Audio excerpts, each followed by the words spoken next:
Namaste, angels. This is the daily reading for tomorrow, Wednesday, June 19th, which is a bit of a black holiday or a day of recognition.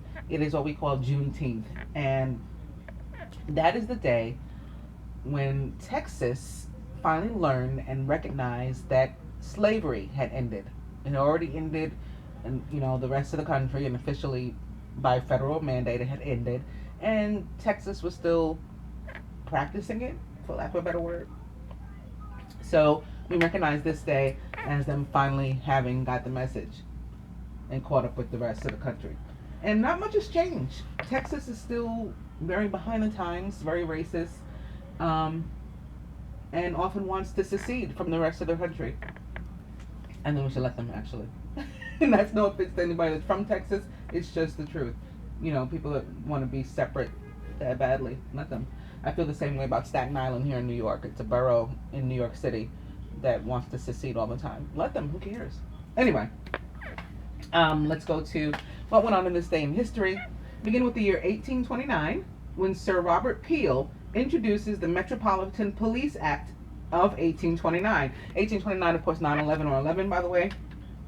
He introduces this into Parliament to establish a unified police force for London.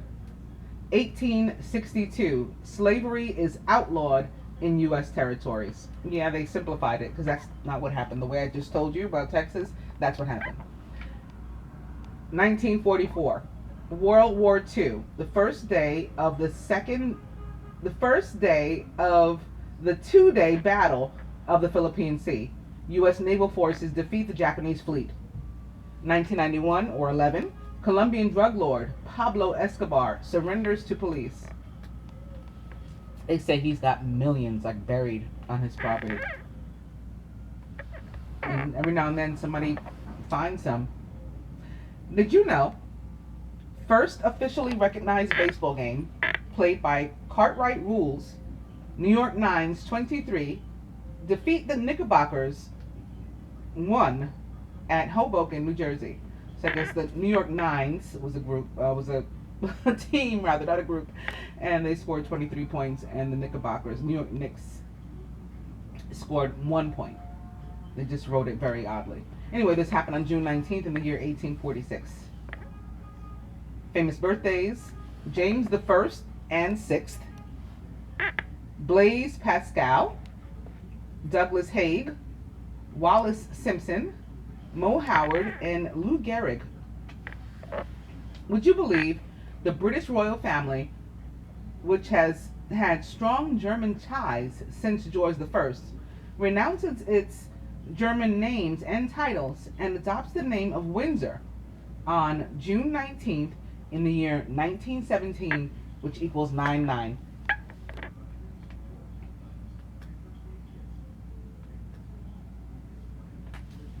Famous weddings. 1369, Philip the Bold, Duke of Burgundy, marries Margaret 111, Countess of Flanders. Oh goodness, now I have to see if this is another one of my lives. 1369, that's the year. That's 613 again, or 19. And Margaret 111, the 111 is something for me too. The threes, I have a bunch of threes in my numerology. And when I'm seeing Countess of Flanders, that just gave me chills because I know this poem called In Flanders Fields, and I know it like the back of my hand. I could recite it all, at will or on demand at any moment. Anybody can say, recite it right now, and I know the poem. I don't know from where I learned this poem, why I learned this poem, why I know it, but it has to do with war. I don't know. Anyway, I'll have to meditate on this. 1843, philosopher Karl Marx, 25, weds Jenny von Westphalen in Germany.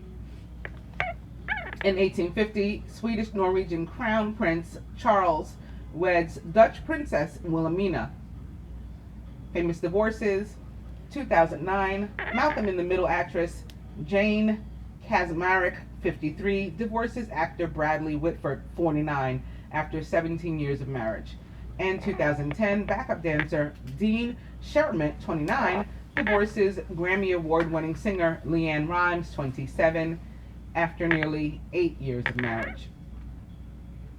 Famous deaths: Joseph Banks, Ethel Rosenberg, Julius Rosenberg, they were put to death actually, Sam Giancana, William Golding, and James Gandolfini. James Gandolfini was best known for his role as Tony Soprano, an American mafia crime boss in the award-winning HBO series The Sopranos.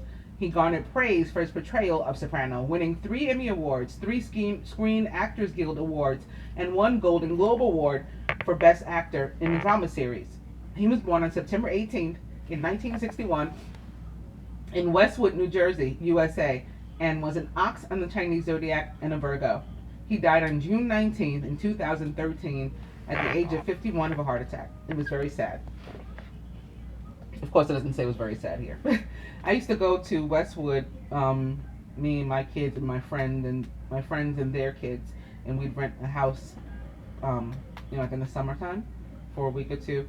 When people talk about going down the shore, that's what they mean. Well, at least people from here, from New York, or from Jersey, from the tri-state. When they talk about going down the shore, they mean the Jersey Shore. Anyway.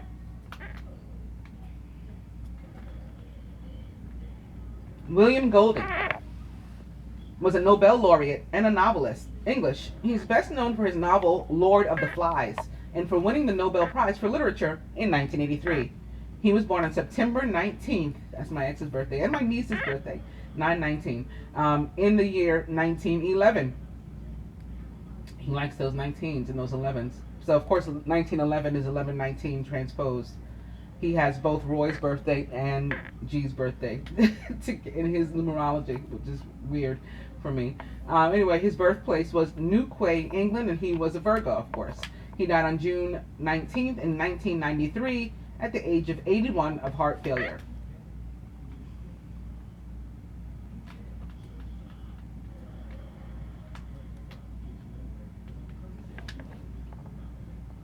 Sam Giancana was fully named Salvatore Giancana, and he was a gangster, mobster, and mob boss of the Chicago outfit from 1957 to 1966. He had ties to the Kennedy government, who had recruited him into the CIA to help to assassinate Cuban leader Fidel Castro. He was born on June 15th, 66, in 1908-99 in Chicago, Illinois, USA, and was a Gemini. He died on June 19th in 1975 at the age of 67 of multiple gunshot wounds.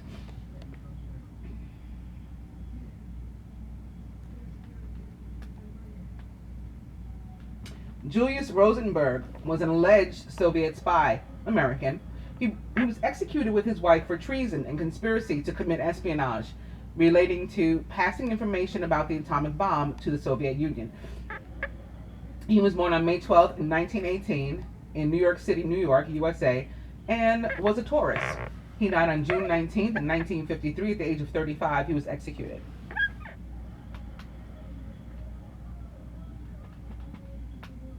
Ethel Rosenberg, of course, executed as well with her husband, but she was born on September 25th in 1915 in New York City, New York, United States, and was a Libra. She died on June 19th in 1953 at the age of 37. She was executed.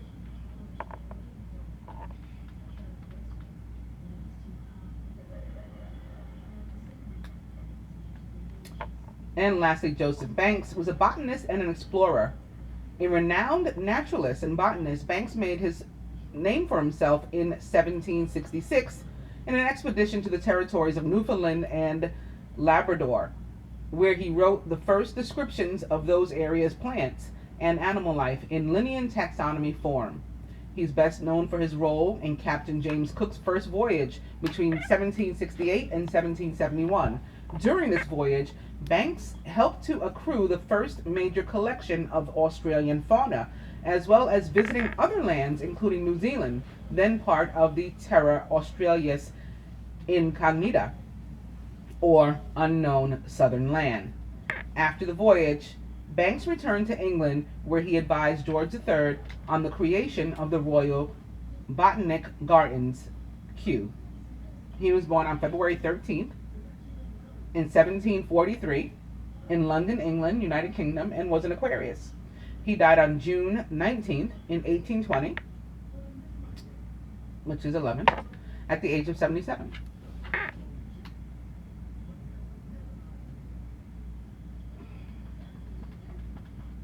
Going back up to the birthdays, Lou Gehrig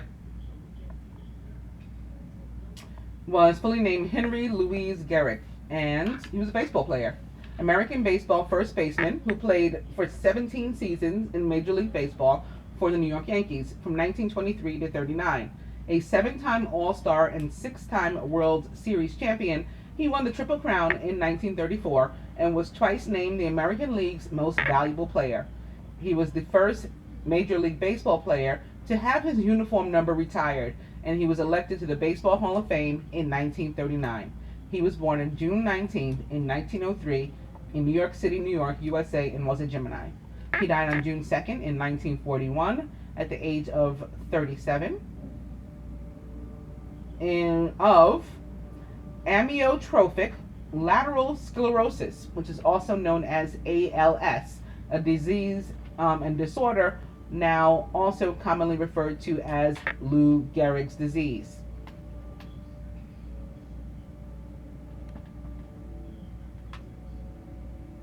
Mo Howard was named fully Moses Harry Horowitz, and he was a comedian, best known as the de facto leader of the Three Stooges, the farce comedy team who starred in motion pictures and television for 4 decades. Although they began in vaudeville, the comedy act moved into film in the 1930s and appeared on TV from 1958. Howard, along with Larry Fine, was one of only 2 constants in the comedy's act's lineup. The third stooge was played by the actors Shemp Howard, Curly Howard, Joe Besser, and Curly Joe DeRita. He was born on June 19th in 1897 in Brooklyn, New York, USA, and was a Gemini.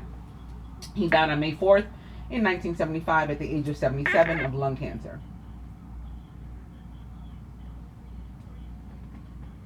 Wallis Simpson was fully named Bessie Wallace Warfield, and she was the Duchess of Windsor, American, a double divorcee who caused King Edward VIII to abdicate the British throne in order to marry her. So he had to give it up.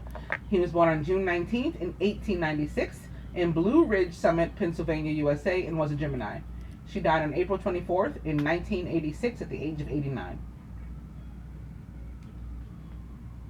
Douglas Haig was first Earl Haig, a general and a World War I military leader. Best remembered for his service on the Western Front during World War I, he is a controversial historical figure owing to his military strategy of attrition, which produced high casualties.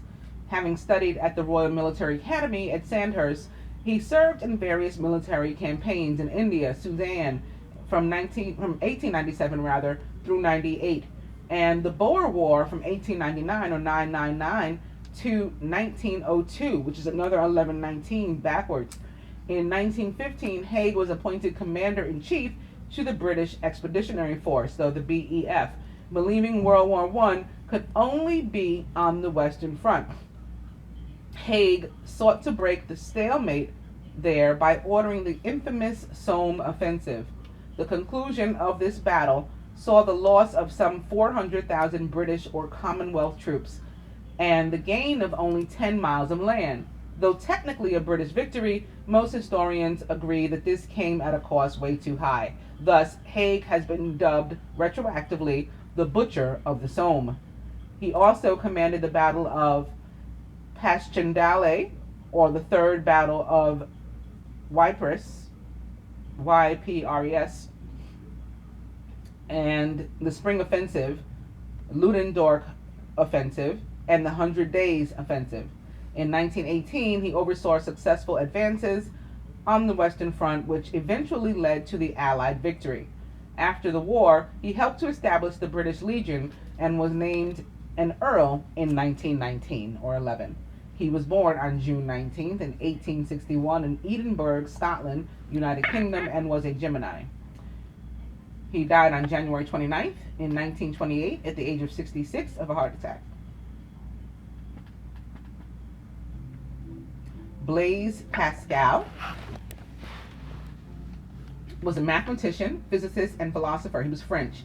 He contributed widely to mathematics and the physical sciences by laying the foundation for the modern theory of probabilities, inventing an early calculator, the Pascaline, and for his work on the nature and principles of hydraulic fluids.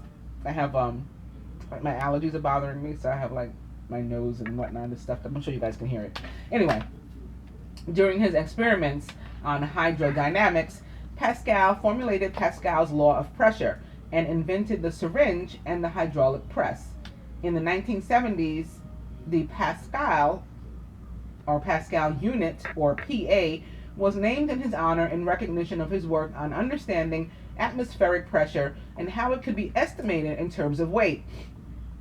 As a result of the religious experience that he had in late 1654, Pascal began writing influential works on philosophy and theology. So he had some kind of awakening. He was born on June 19th in 1623 in Clermont-Ferrand, France, and was a Gemini. He died on August 19th in 1662 at the age of 39 of stomach cancer.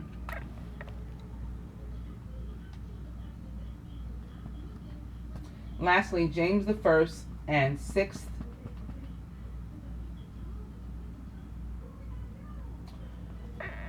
was Scottish. He succeeded his mother, Mary, as King James VI of Scotland, and later succeeded Elizabeth Tudor, who had his mother executed, as King James I of England. He maintained the Protestant Reformation and authorized a translation of the Bible into contemporary English, which is in use to this day. He was born on June 19th in 1566, 666. And I get like a really bad feeling about him.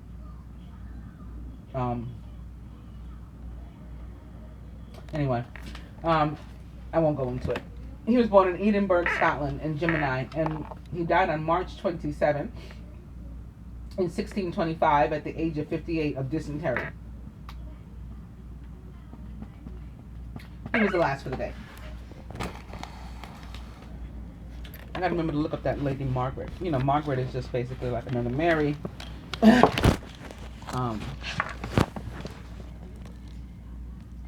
Some sort of connection. I don't know. There's definitely a connection to the Flanders thing. And actually, the other day, I was made to look up as I was walking down the block, and I was standing under the street sign Steve Flanders, and I sort of had a weird experience then. All right. Anyway, going to the dice. We're beginning with yes. Buy shoes and weekend away.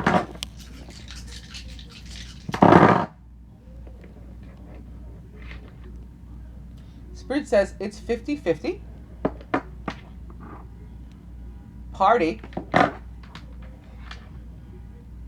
And stay in bed.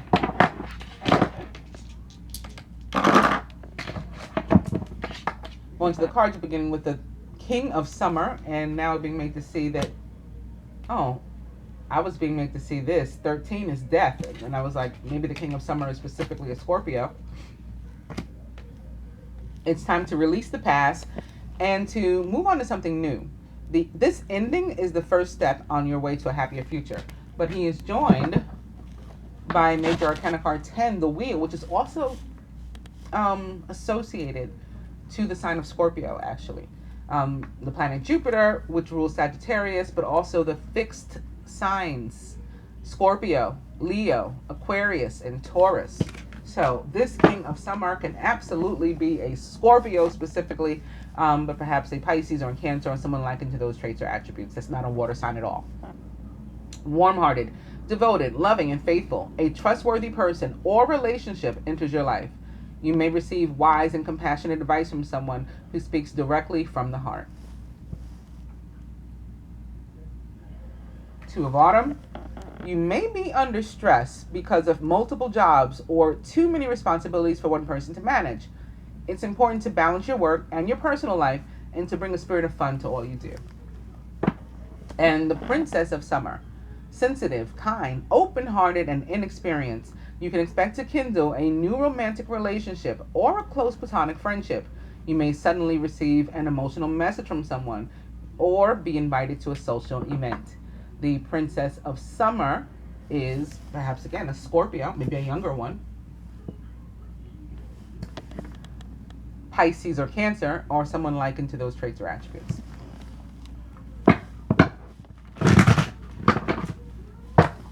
King of summer and the Four of summer. Your responsibilities may distract you from noticing all of the gifts that God is presenting to you. Be open to investigating opportunities that come your way. And seeing this after seeing the Two of Pentacles makes me feel like we're not balancing and managing our time well, and we're not, having time for ourselves. So we want to make sure that we do that.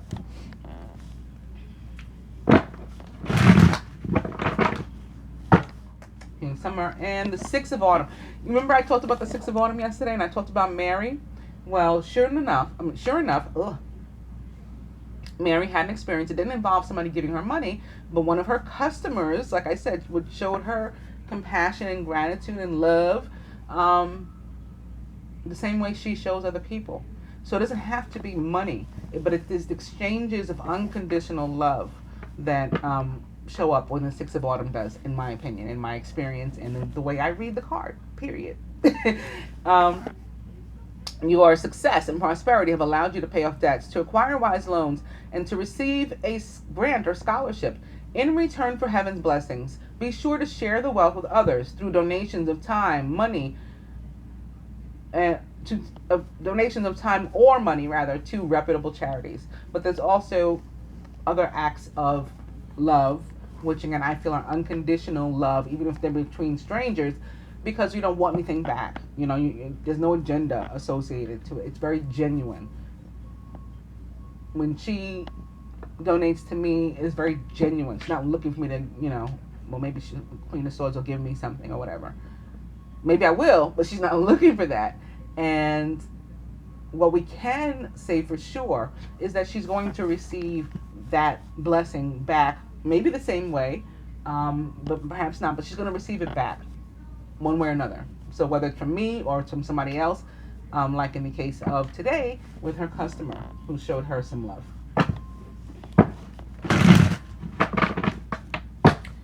So I just like us all to get to a place where we're not stuck in the earthly. And I know that it's definitely easier said than done, but we're not worried about money and stuff. Like people say, I want to be a millionaire, I want to be a billionaire. I'm not opposed to those things, but I'd rather not need to be either of those. I'd rather just be able to create what I want. And that's what we're supposed to be able to do ultimately. But that is what we can do. Even if it's on a smaller scale right now, before we truly understand the power of words and our personal powers and gifts, but you can manifest things and come into things without that money, and you can come into money without doing much, again, by bringing it into you. My uncle is a minister, and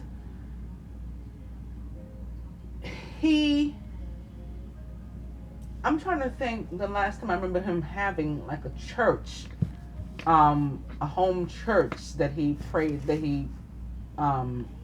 presided over regularly. If he had one, I'm not aware of it, but he did run a huge Feed the Homeless program in South Carolina and into Charlotte, North Carolina. That just grew and grew and grew. And because of this, he got stuff. So he didn't need to be a millionaire. He still, um, got money, and because he had also been in the military, I told you every man in my family was in the military, or either they were drafted or they volunteered, with the exception of my son. So he had he had a bill to help him get a better loan or whatever for a house, but he had people giving him money. So he's got this huge, beautiful custom built house with land and stuff. He didn't have to have a job, a regular, traditional job to get that stuff. He just had to be a good person, you know. Just had to be a good person. He just had to pay it forward like we do.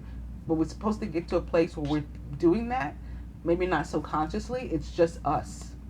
It's just us. And that's why I chose Mary, to describe yesterday, because that's how she is. It's just very natural. It's very genuine. And we can all reach that place. Then we won't have to, wish we had $1 million. We can still have all those things that the $1 million would afford us through a different means.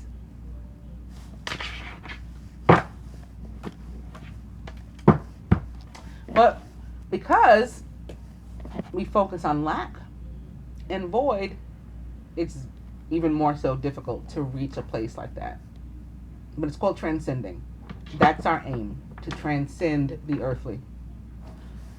Focusing upon the negative or worrying about money or your career can block your progress. Your relationships too. Like, being paranoid about, especially if it's a past relationship. Oh, in the past, this happened to me and that happened to me. That doesn't mean a new person's going to do this stuff to you. But we get stuck in these places, in this negative energy. So doing that can block your blessings, basically. Because your trust and faith are at a low point right now, it might not be the best time to try to start something new until you pick yourself up out of this energy, out of that Four of Cups energy, when you're not realizing all the wonderful stuff that does come your way, all the wonderful opportunities that you do have, focusing on something that you don't have, or that you don't ever see yourself having. Like, oh, woe is me, those kind of things never happened to me. That can block you. Overall energy is the Ace of Winter. Implementation of your brilliant new idea may get off to a rocky start, but keep going. The challenges will help you to refine your plan and to reshape your goals into something even better. So the Ace of Winter, or Ace of Swords, has been showing up in the dailies, and it showed up in the weekly readings for the collective. And I talked about how it's about victory, but victory after some difficulty, with possible of a few more bumps or a little bit more difficulty ahead. But consider yourself triumphant that you got beyond the major obstacles or stumbling blocks. And so if we can change our perspective to get back to negative cards that bring about negative energy, like the Five of Pentacles that we just saw, if you can change your perspective and realize that this is a victory and not a rocky start, it makes all the difference.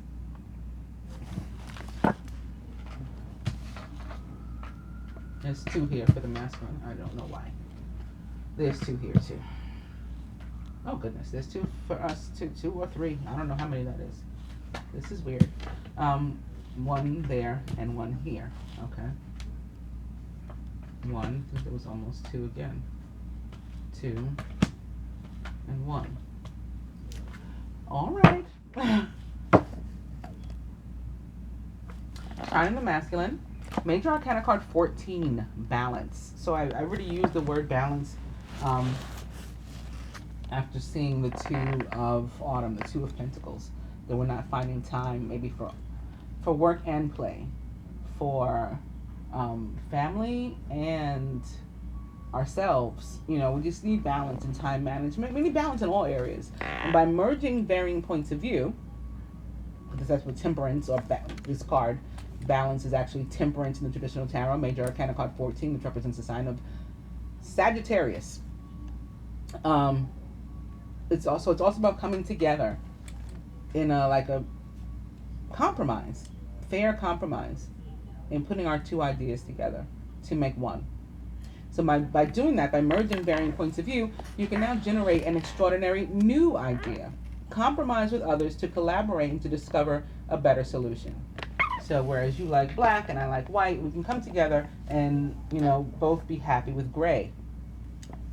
surrounding the masculine.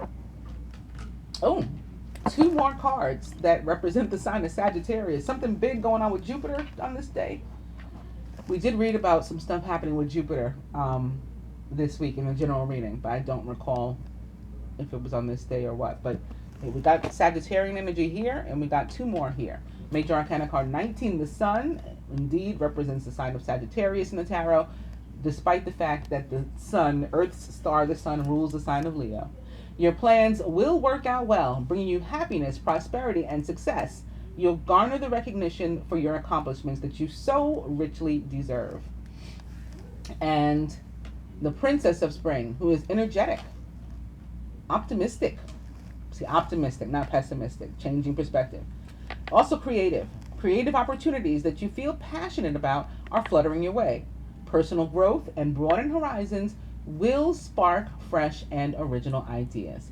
The Princess of Spring is a Sagittarius, Leo, or Aries, or someone likened to those traits or attributes.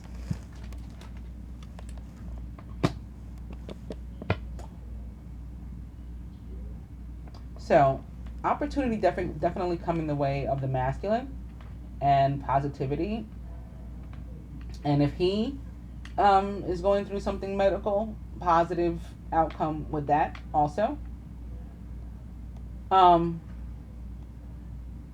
May absolutely involve a fire sign, maybe most specifically a Sag.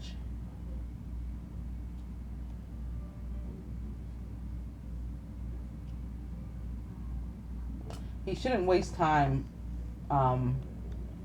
like not seizing whatever this opportunity is. He should like pounce on it. Masculine subconscious. Conflicted.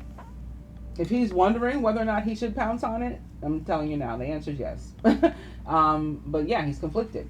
But he's doing the right thing about being conflicted, meditation. Now, alternatively, again, this can be somebody who is going through something medical, and this is rest and recovery after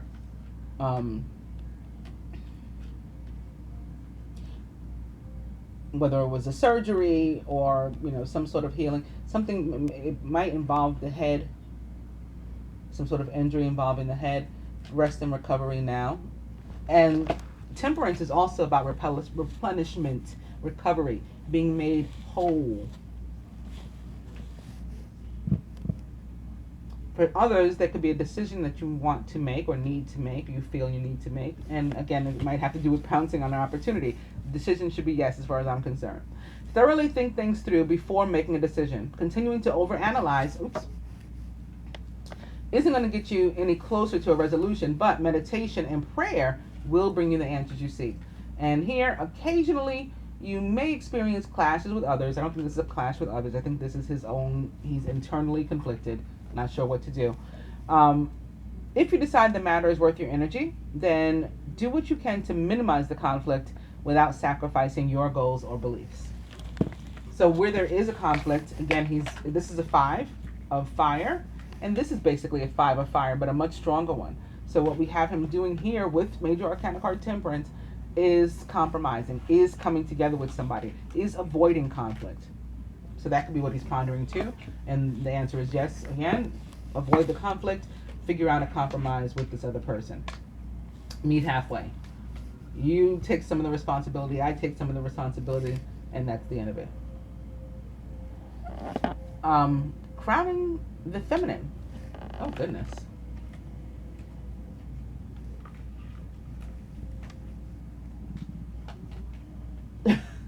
Isn't it funny? You guys saw me shuffle, you saw me cut into 6, but somehow these 2 cards showed up yet again.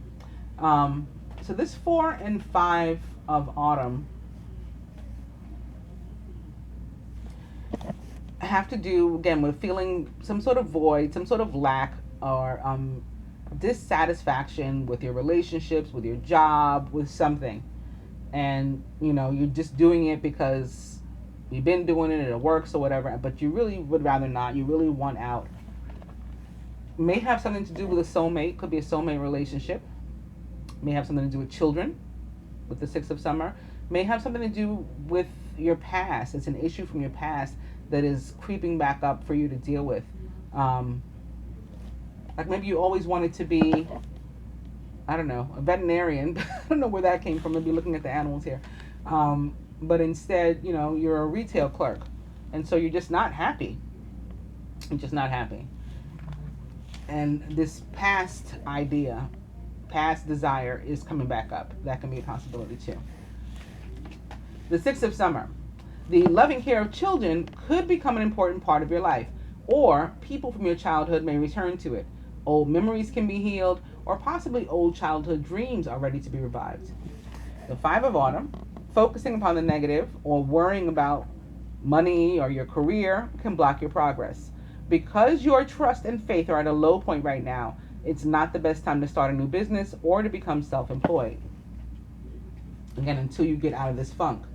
But at the same time, aside from this, after you get out of the funk, it could be a good time to revive or to go into business on your own for yourself. And why? Because again, this is something that you've always wanted to do, or you've long wanted to do, and you're not happy doing what you are doing. Or you could, if you're worried about money and worried about lack, while you make your dreams come true from your past, then you can moonlight. You can do both. Keep working your job that just, working honest, but it pays the bills. That's all it does for you. It pays the bills if you're not happy there. But let it pay the bills while you also delve into this thing that you would like to do. As it relates to relationships, again, don't let past situations block your future in your relationships. Don't let things hold you back. Just because this guy or girl sucked doesn't mean that this new person will, or just because something went awry before doesn't mean that it will if we try to reunite. Surrounding the feminine, the nine of spring. So we're guided to push on. We're not guided to run away, to back off. We're guided to go for it, whatever this thing represents for us. You've worked hard, and what you've created is impressive and worthy of protecting. Annoying challenges may pop up, but you'll get through them just as you have in the past. Even if it is some sort of actual loss or whatever, or possibility of a loss that pops up, that surely is annoying, but you'll be fine. And this 9 trumps the 5.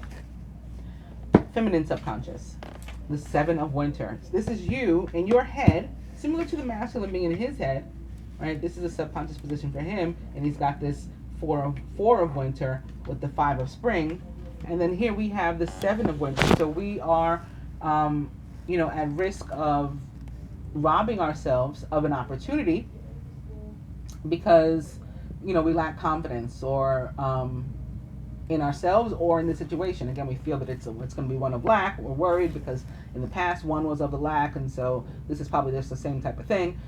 So we're doing that. We're in our heads. This can also be us feeling distrustful of another person, maybe from our past too. Caution will help you to avoid the loss of valuables, including non-material resources such as time or peace of mind. But you know what? Caution can help you to avoid the loss of an opportunity too. Again, to do your own thing. So that's a valuable also. Be aware of the results of your actions, as well as what others might be doing behind your back. Crowning, the Queen of Spring, talented, brilliant, independent, and charming. Don't underestimate your ability to manifest your dreams.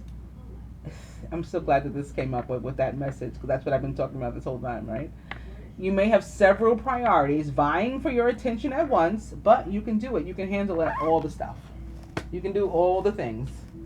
You can work one job and start your own business. You can leave a relationship that lacked and that sucked, and go out with a childhood friend, a potential soulmate that may be coming into your life, or something like that. You can raise children and take care of yourself and nurture yourself and do your own thing. At the root, we had 2. Ooh. They are major arcana cards, justice and unity. So somebody may have to go to court. It may have something to do with a soulmate. Could be something like one's own business, right? The unity of the Hierophant. It's another 5, first of all, I want to point out. But it can have to do with coming into contact with a corporation, large corporation, or like a government agency, signing a contract, as can this. Embrace this time of deep spiritual growth. You may feel called to act as a mentor, to find a new teacher, or to spend time with others who are also on a sacred path. That can be something like that too. Maybe that person is a Taurus. Major Arcana card 5, Unity in this deck, or the Hierophant represents the sign of Taurus. Or maybe that person is a Libra. Major Arcana card 8, Justice, represents the sign of Libra. Fair decisions will be made after all of the evidence is reviewed impartially. This can also be us coming together with somebody else, like, I'm taking responsibility for my part, you take responsibility for your part. Have compassion for others and try to see all sides of a disagreement. That's how we can work something out with somebody. That's how we can come together and perhaps compromise. This can also be somebody who's just really concerned with doing the right thing, which is positive, right? That's super positive. And again, maybe wanting to work something out the right way. Can also have to do, to get back to what I was saying here for the feminine, with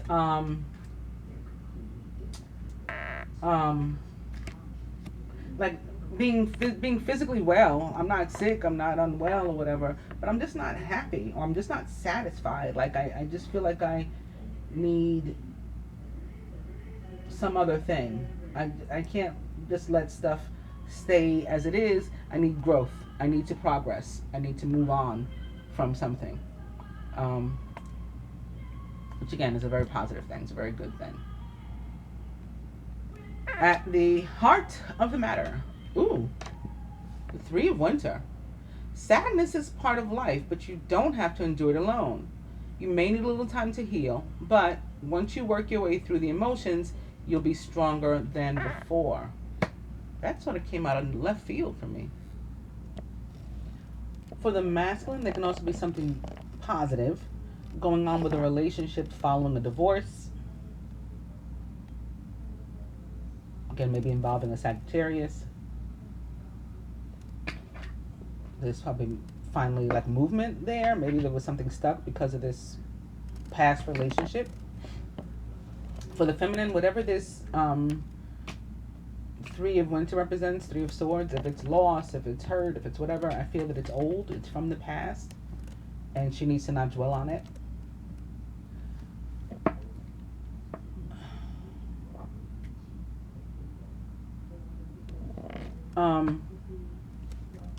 This Justice and the Hierophant here and the Temperance also, again, can talk about healing a situation in the best possible way,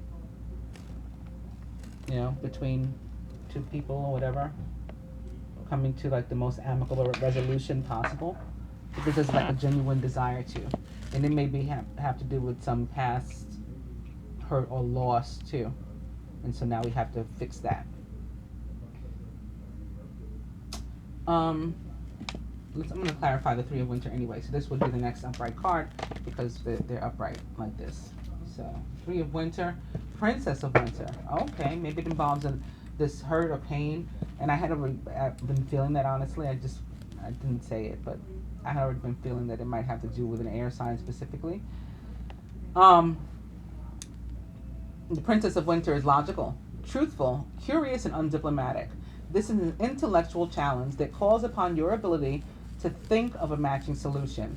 If helpful information is put to you bluntly, accept the message without being bothered by the messenger. The Princess of Winter is a Gemini, Libra, or Aquarius, or someone like into those traits or attributes. Somebody may be thinking about like leaving an old house, their home, moving from somewhere where they are.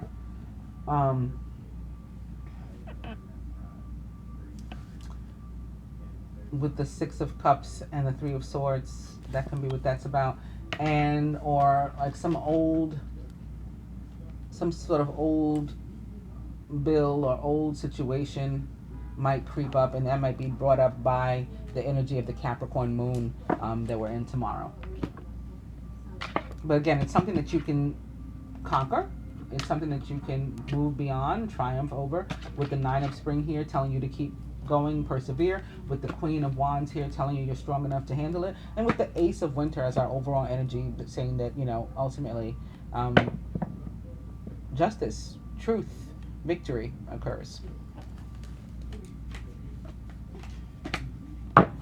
Further advice to the masculine, the Ace of Spring. See, boom, told you. There's a wonderful new opportunity somewhere or with someone, about something or someone about which he is extremely passionate, and he should jump at the chance. And it may have to do with leaving an old relationship alone, like you're divorced from that situation or relationship. Let yourself be divorced from it and move on to this new thing. A wonderful new opportunity presents itself. It may have come as a surprise, but you'll still want to leap into action. Like I said, pounce on it before. Yeah, he really wants to.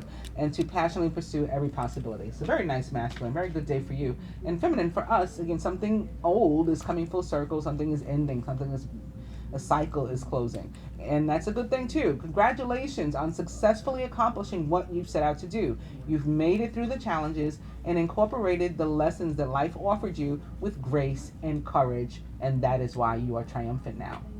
I hope that you guys have enjoyed the daily. I'll be back tomorrow. Namaste.